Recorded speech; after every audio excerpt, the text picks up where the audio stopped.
Good YouTube? It's your boy, the official Cliffy J, and I'm back with another video. And today I'm gonna be giving you guys another Big Brother ranking. And in this video, I'll be doing my BB Can runner-up ranking. And I feel like it's been a long time coming. I told you I want to pop out more BB Can content. I've done my research, and I had to rewatch a season or two, but I've done my research and now I am ready to push out this content. With these rankings, you guys already know what I usually use. This is a runner up ranking, so it's based on the game they played on that season, not them as players, because I do think that the list would be a little different. Not drastically, but I definitely think it will be slightly different if I was just going off their raw game ability. So I'm looking at their agency they had in the game, looking at their social game, looking at their ability in the challenges, how many they won. And I'm also looking at the strategy that they implemented in the game. Y'all know how I do these rankings and my criteria. So let's go ahead and get into it. We got 11 runners up to ranks. Let's go ahead and start at number 11. And before I get into number 11, make sure you subscribe and push the notification bell so you can be notified every time I drop a new lit banger. And let me know in the comments what videos you guys would like to see next from the channel. And at number 11, I've got Karen, the runner up of Big Brother Canada 5 All Stars. And I'm not going to lie, guys, this is one of, if not the hardest ranking in terms of Big Brother I've probably ever done, other than probably like Big Brother 23, because it's so hard to rank the Big Brother 23 players, especially when you have Kyland, Xavier, Tiffany, and Hannah, who all played very flawed games, but they all also played really good. So it's really hard. And they also played very like close and even. Tiffany was the best in terms of strategic mind. Xavier was the best in terms of strategic execution, but obviously it was a lot of sloppiness in terms of his uh his reads on the game and stuff like that. Kyland just can overplayed so much. Like, think about it. Tiffany was gonna take him to the end, and then she switched to saying she wants to take Xavier to the final three. So clearly it was a lot of sloppiness there.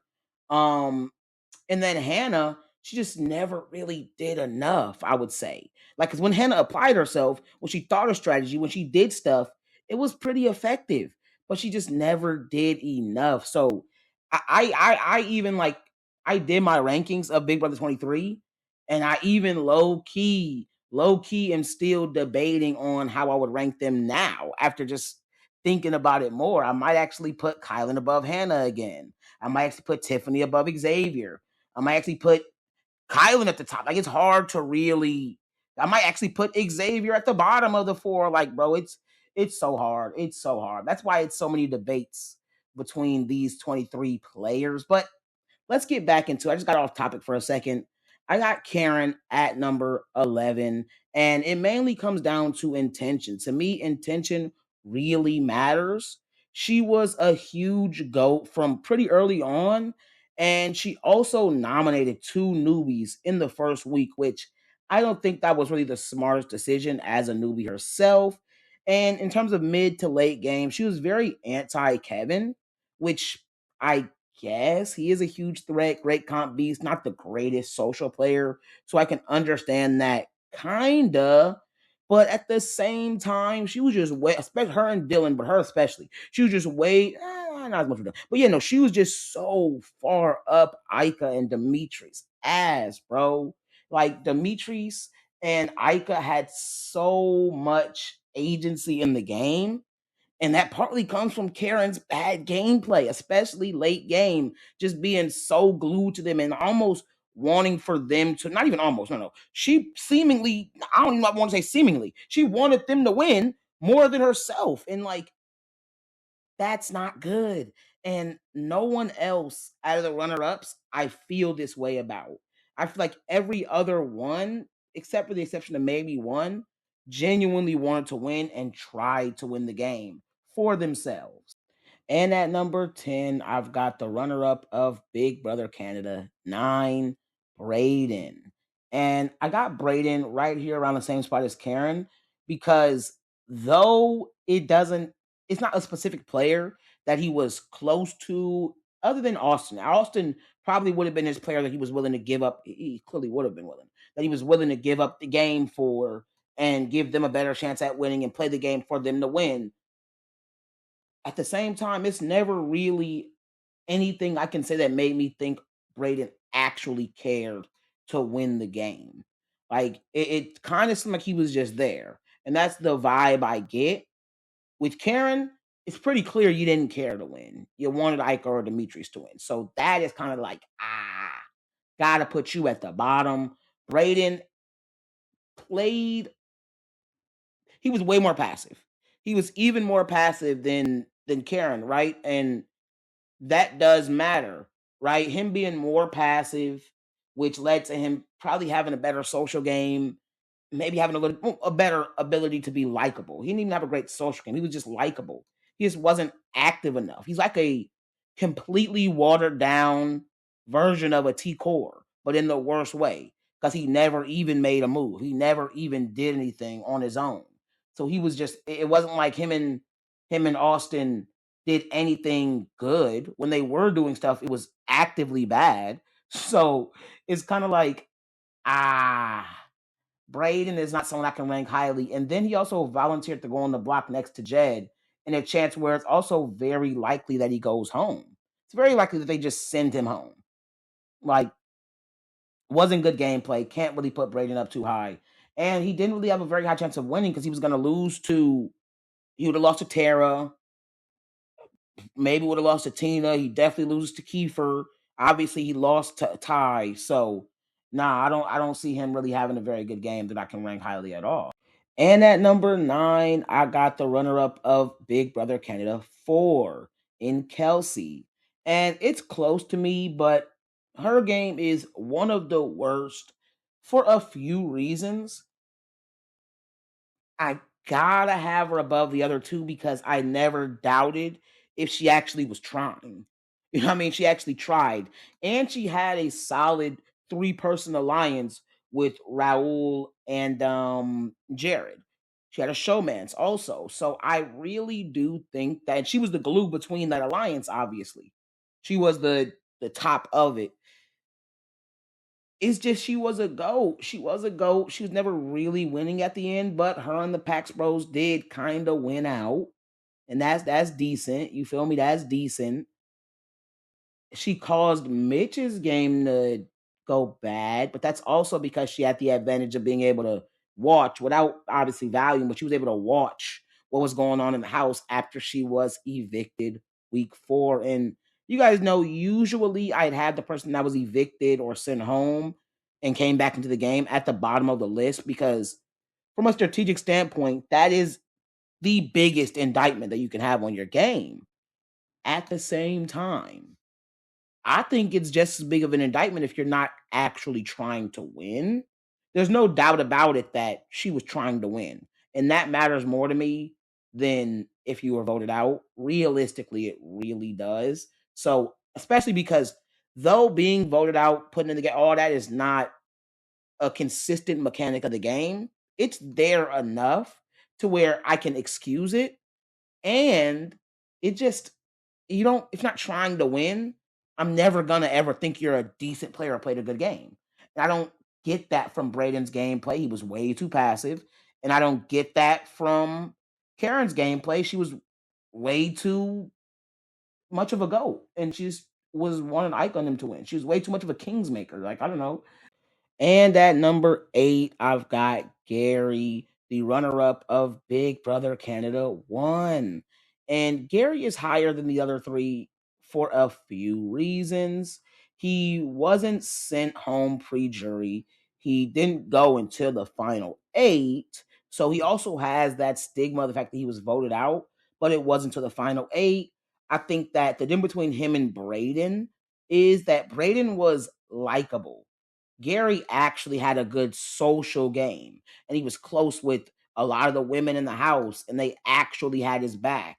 And then late game, after he came back, he was able to have a good enough relationship with Emmett that where Emmett didn't send him home when he probably should have. Like, that is more impressive from a social game standpoint than anything that any of the other three were able to do throughout the entire game that they were there. So that really does mean a lot.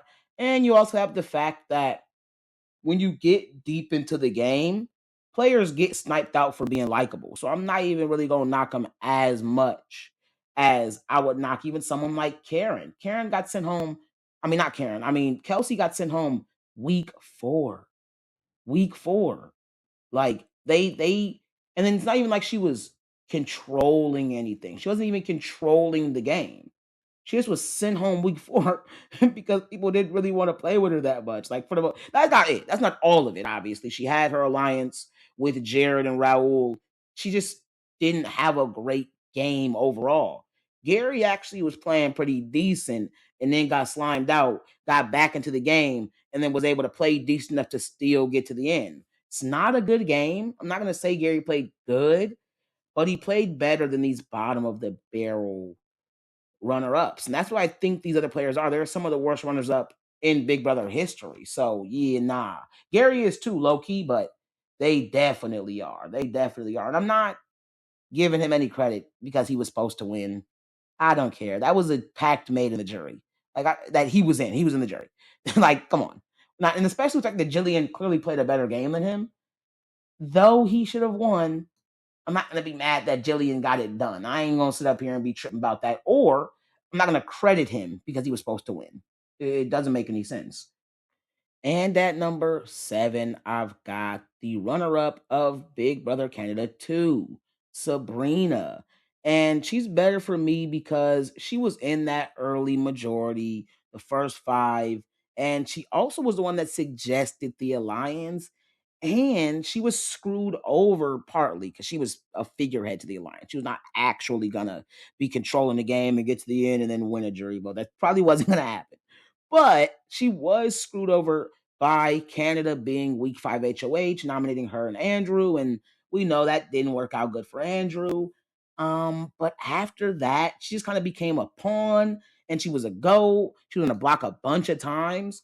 So though I do give her a little bit more credit for her early game, her late game is just as bad, if not worse, than anybody else that I've talked about before. But she wasn't voted out, and she clearly was actively attempting to win the game. So I'm gonna have her high. And she had that first 5 alliance that she suggested, and she was low key screwed over by a twist in terms of that alliance. So I'm gonna have to have her at number 7 and have them lower. And at number 6, I've got Claudia and the runner up of BB Can 11. And throughout the season, she was relatively well liked. She had close alliances with Ty, Shanae, Renee. She was good with Jonathan. Ty was really good with Kuzi. So she eventually got good with Kuzi, especially talking mid game. And Ty was extremely dominant in the vetoes and it was a very good challenge competitor. It's just the perception that he carried due to him almost quitting, due to him being such a comp beast, due to his personality in general. It was always going to be hard for her to sell the rest of the jury on her working so closely with him and going so far in the game and even protecting him when he didn't win. So it's kind of hard for me to not discredit her a little bit, even though from a strategic standpoint, I don't think she played that bad. Like she didn't play great, but she didn't play that bad. Like, especially if we're talking like the final 7, and this is where the issues really come in. But if we're looking at the final 7, like the final 7, final 6, she had an alliance, or at least was somewhat aligned with everybody left in the game. The main problem is that's when you start working to get Ty up out of there. Like, yeah, he might win a veto, but you at the first opportunity, you got to be the one to help get him on out of the game because she was good with everyone at this point, but she chose Ty over her allies, which I don't think was really the best move. And obviously, in terms of the jury vote, it definitely wasn't the best move. He was such a big target. Like, it was so obvious that he was arguably the biggest threat that that's who you need. Not arguably, he was definitely the biggest threat because of his compatibility. That's who you should have got out rather than people that also had your back that would have gotten you the vote at the end. Didn't really make sense. And at number 5, I got the runner-up of Big Brother Canada 6, Kayla. And I ain't gonna lie, I really thought I was gonna have Kayla at least one spot higher. These 3 runners up, Claudia, Kayla, and the next one I got are actually really similar. And to me, I would be leaning Kayla, but it's really hard for me to look at the fact that Johnny and Erica, and then Paris was closely aligned with other players, especially when we got to the final 5. Her going to the final 5 in a situation where it was 2 versus 3, it's also kind of fluky. Like, okay, Johnny and Erica, especially late, early to like mid game, like mid, especially before they really start to dominate the comps, where it was like, all right, Derek and Derek and Kayla are gonna just simply get to the end because they keep winning. Before it even like right before it got to that point, and then right after like the Jesse boot, that whole game was essentially orchestrated by Erica and Johnny. And then even after she was essentially forced to take Erica out, forced forced to take Erica out, you still don't take Johnny out when you guys have the chance. You let Johnny swindle you guys into keeping him. It's just bad gameplay. So though I've always looked at Kalia and Derek's games as rather dominant, like they were dominant in the game, but that was mostly because of competitions. It was because of those, not because of immaculate social game or great strategic game or anything like that. No, it was mostly because of competitions. So though I don't think they were as actively bad in terms of decision making and stuff like that as someone like Claudia, I do think that they were pretty bad, and I gotta have them below the next person, even though I think the next person was literally a terrible late game. I just gotta keep it real. They were terrible late game. And at number 4, I've got the runner-up of Big Brother Canada 10 in Josh. And why the freak is this dude so high? Like I did not want to put Josh this high at all, bro. I wanted him to be at the bottom of the list, but he is this high. And let's just go over the positives first. I think that he clearly is a very good social player. He spent a good chunk of the game in the middle of the entire dynamics of the house, along with Kevin and Helena. And at the end, he was able to comp out. He also had really strong relationships and really true loyalties of Herman, Moose, Betty, and essentially his entire side there. So was very impressive overall gameplay. And at the end, he was able to comp out.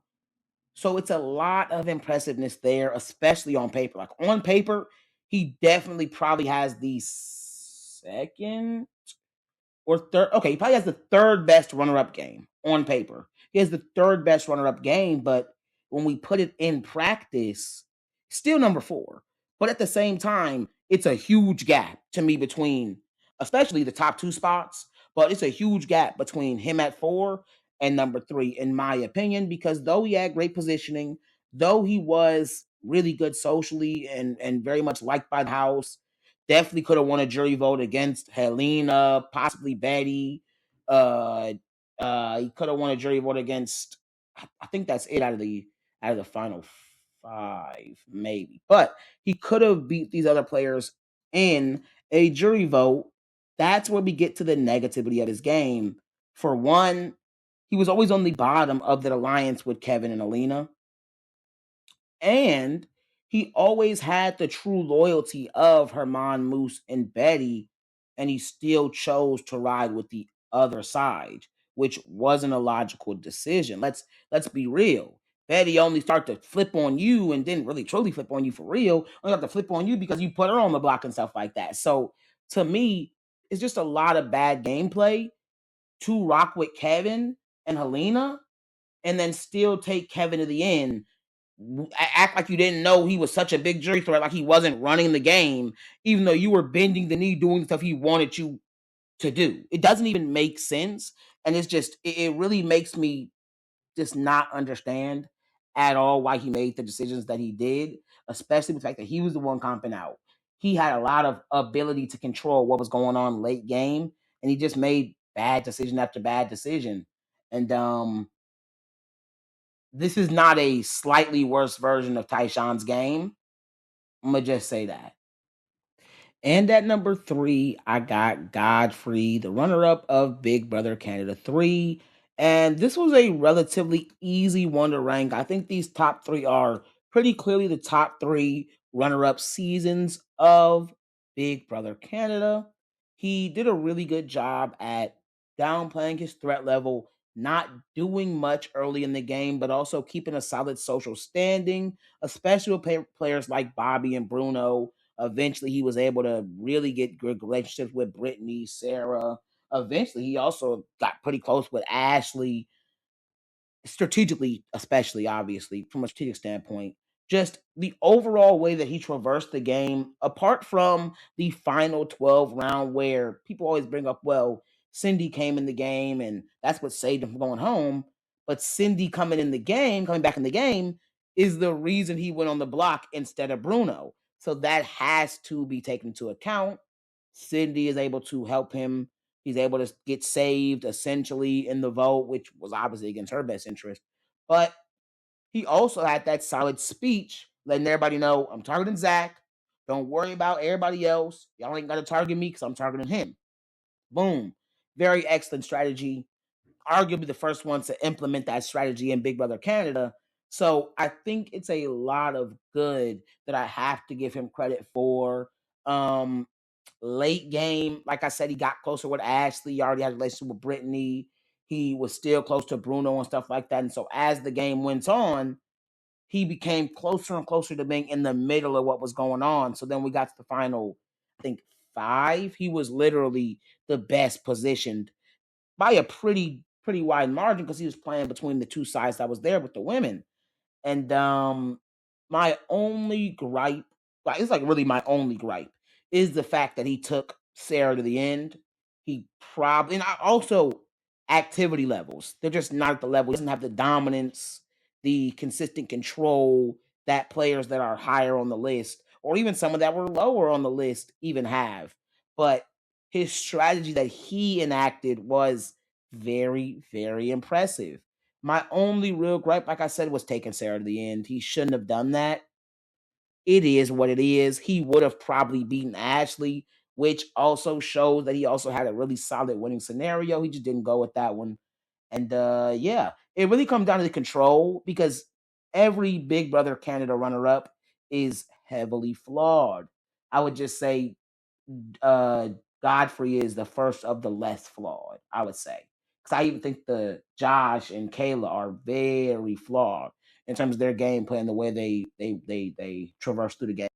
And at number two, I know this might surprise some people, but I have Anthony Douglas season 7.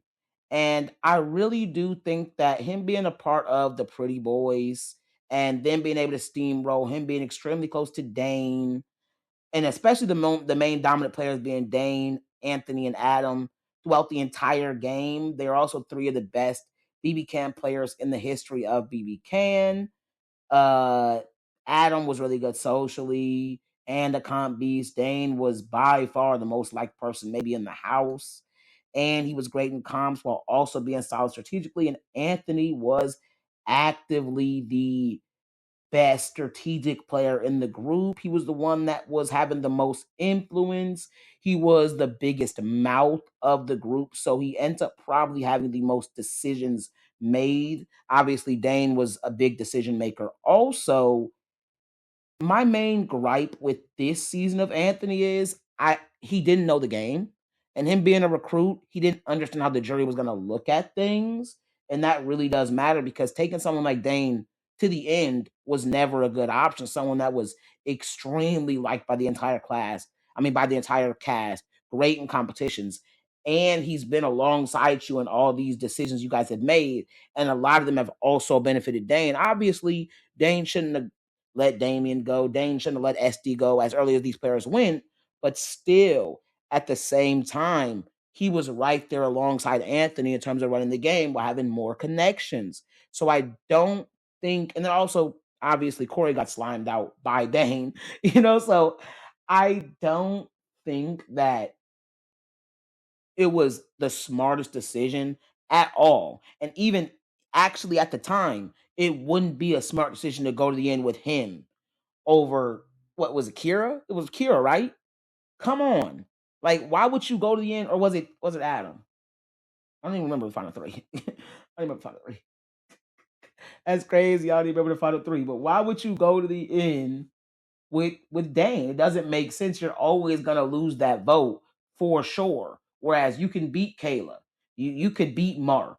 You could have a good one with Adam. Like, nah, it don't even make sense. It don't even make sense, bro. Dane was the biggest jury threat, and that should have been clear to him. But he saved Dane when he shouldn't have. And then obviously Dane was able to win the final challenge, take him to the end, and then destroy him in a jury vote. And at number one, I got Anthony Douglas's BB Can 12 performance.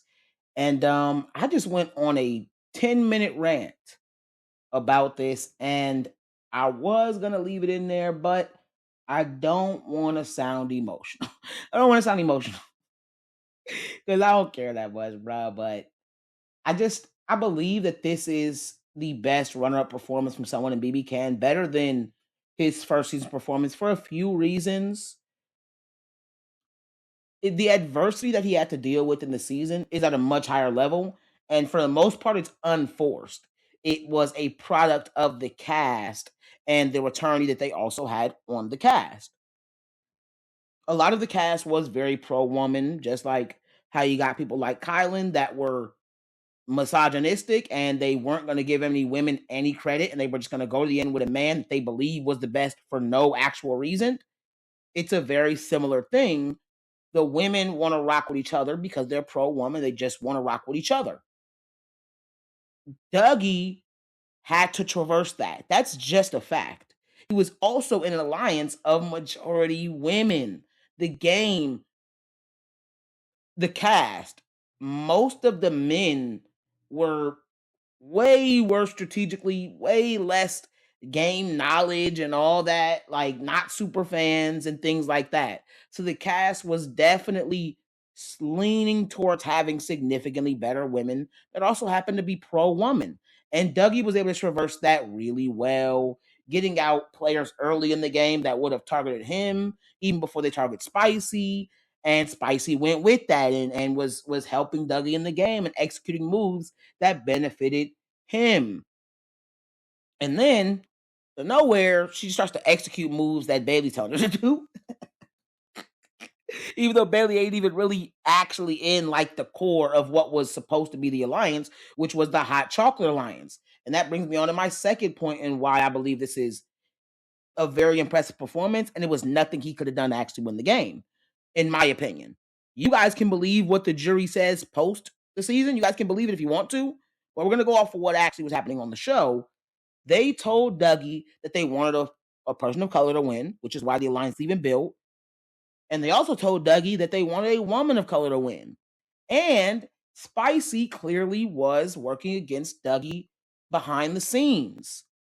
So for Dougie, it's more logical. It makes more sense to flip on them, make them flip on each other, and do what he was able to do.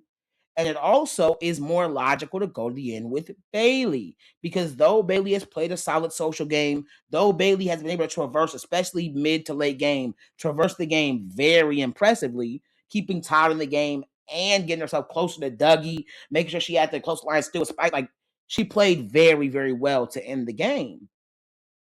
Dougie still clearly played a more consistent game. There's no doubt about that. And even in its most impressiveness, his was more impressive at its top level of impressiveness. So it's just kind of weird how they still voted for her, even though he played the better game, in my opinion, obviously, based off of how I rank it, based off strategy, social, their physical ability and challenges, and their agency throughout the game. I just think he's more impressive in those regards, and he should have gotten the jury vote, especially when taking into account the fact that he's black and she's white. It was supposed to be a person of color to win, and that's what they should have voted for. You know, someone like Toto is crazy. You had someone like Tola that was bitter and chose not to vote for him because he was bitter, and literally after the season, let it be known he wished that he would have did that. And I know it's kind of been hypocritical to say, well, we're not going to say what they said after the season, but they're saying they would have voted for Bailey as revisionist history. I mean, they're saying they wouldn't have voted for Lexus as revisionist history. That is the definition of revisionist history. He is saying he should have voted for Dougie, as saying that I was angry at the time, but I should have done this because it's more logical, because it's more real. It makes more sense from a gameplay perspective. So even in that capacity, it's like, Tola wrong for doing that, but Tola also keeping it a stack, like, nah, I should have voted for him. He played a better game. They're saying that as indeed revisionist history. I don't have any belief that they would have voted. Excuse me. I don't have any belief they would have voted for Dougie over Lexus just because they didn't like Lexus, simply because they were extremely pro-woman. That's in their base. They had to be manipulated to flip on each other. So that means that their natural self and what they would want to do is going to vote for the woman. They'd prefer for the woman to do better in the game and the woman to win, which is also why I give Dougie more credit in this game over Pretty Boys, because he traversed that versus literally being in the dominant alliance that was the Pretty Boys. He was in that all men's alliance, and he was the one having more agency, but this is an all men's alliance that are the ones controlling the game versus you're part of essentially an all women's alliance that's controlling the game. You have to traverse those personalities and that aspect of the game. So I do think that this is a more impressive performance overall. This is the most impressive performance of anybody that hasn't won a season of Big Brother Canada, I would say. So yeah, that is the end of today's video, guys. Make sure you like, comment, and subscribe.